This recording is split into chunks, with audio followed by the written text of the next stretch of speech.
2028 ವಿಧಾನಸಭೆ ಚುನಾವಣೆಗೆ ನಾನು ಸ್ಪರ್ಧೆ ಮಾಡೋದಿಲ್ಲ. ಚುನಾವಣೆ ರಾಜಕೀಯಕ್ಕೆ ಮಾಜಿ ಮುಖ್ಯಮಂತ್ರಿ ಸಿದ್ದರಾಮಯ್ಯ ಗುಡ್ ಬೈ ಹೇಳಿದ್ದಾರೆ. ಮಂಡ್ಯ ಜಿಲ್ಲೆಯ ಕೆಆರ್ಪೇಟೆಯಲ್ಲಿ ಸಿದ್ದರಾಮಯ್ಯ ಕೊಟ್ಟಿರುವ ಹೇಳಿಕೆ ಇದು. 2028ರಲ್ಲಿ ವಿಧಾನಸಭೆ ಚುನಾವಣೆಗೆ ನಾನು ಸ್ಪರ್ಧೆ ಮಾಡೋದಿಲ್ಲ ಅಂತ ಹೇಳಿ ಸಿದ್ದರಾಮಯ್ಯ ಹೇಳಿರೋದು. ಮಂಡ್ಯ ಜಿಲ್ಲೆಯ ಕೆಆರ್ಪೇಟೆಯಲ್ಲಿ ಸಿದ್ದರಾಮಯ್ಯ ಕೊಟ್ಟಿರುವಂತ ಹೇಳಿಕೆ ಇದು. ಮುಂಬರುವ 2028ರ ಅಸೆಂಬ್ಲಿ ಎಲೆಕ್ಷನ್ಗೆ ನಾನು ಸ್ಪರ್ಧೆ ಮಾಡೋದಿಲ್ಲ. ಸ್ಪರ್ಧೆ ಮಾಡದೇ ಇರೋಕೆ ನಿರ್ಧಾರ ಮಾಡಿದ್ದಾಗಿ ಸಿದ್ದರಾಮಯ್ಯ ಹೇಳಿಕೆಯನ್ನು ಕೊಟ್ಟಿದ್ದಾರೆ. ಸಿದ್ದರಾಮಯ್ಯ ಅವರ ಈ ಹೇಳಿಕೆ ಬೆಂಬಲಿಗರು ಮತ್ತು ಅಭಿಮಾನಿಗಳಿಗೆ ಬೇಸರವನ್ನ ತಂದಿದೆ. ಇನ್ನೂ 10 ವರ್ಷ ಸಕ್ರಿಯ ಆಗಿರುವಂತೆ ಬೆಂಬಲಿಗರು ಆಗ್ರಹವನ್ನ ಮಾಡಿದ್ರು. ಆದರೆ ಸಿದ್ದರಾಮಯ್ಯ ಕೊಟ್ಟಿರುವಂತ ಹೇಳಿಕೆ ರಾಜಕೀಯ ವಲಯದಲ್ಲಿ ದೊಡ್ಡ ಚರ್ಚೆಯನ್ನ ಹುಟ್ಟುಹಾಕಿದೆ.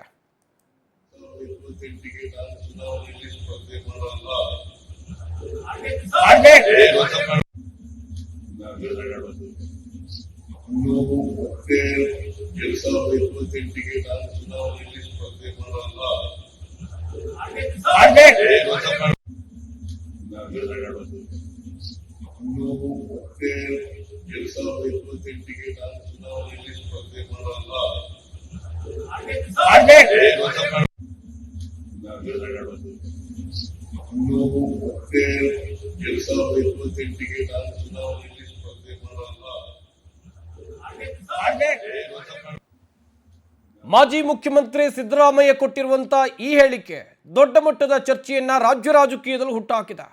ಯಾಕಂತ ಹೇಳಿದ್ರೆ 2028ರ ವಿಧಾನಸಭೆ ಚುನಾವಣೆಯಲ್ಲಿ ನಾನು ಸ್ಪರ್ಧೆ ಮಾಡೋದಿಲ್ಲ ಅಂತೇಳಿ ಸಿದ್ದರಾಮಯ್ಯನವರು ಹೇಳ್ತಾ ಇದ್ದಾರೆ. ಚುನಾವಣಾ ರಾಜಕೀಯಕ್ಕೆ ಮಾಜಿ ಮುಖ್ಯಮಂತ್ರಿಗಳು ಗುಡ್ ಬೈ ಅನ್ನ ಹೇಳಿದ್ರ ಹಾಗಾದ್ರೆ ಸದ್ಯಕ್ಕಿರುವಂಥ ಪ್ರಶ್ನೆ ಇದು. ಮಂಡ್ಯ ಜಿಲ್ಲೆಯ ಕೆಆರ್ಪೇಟೆಯಲ್ಲಿ ಸಿದ್ದರಾಮಯ್ಯ ಮಾತನಾಡಿದರು. ಈ ಸಂದರ್ಭದಲ್ಲಿ ಅವರು ಕೊಟ್ಟಿರುವಂಥ ಹೇಳಿಕೆ 2028ರ ವಿಧಾನಸಭೆ ಚುನಾವಣೆಯಲ್ಲಿ ನಾನು ಸ್ಪರ್ಧೆ ಮಾಡೋದಿಲ್ಲ ಅಂತ.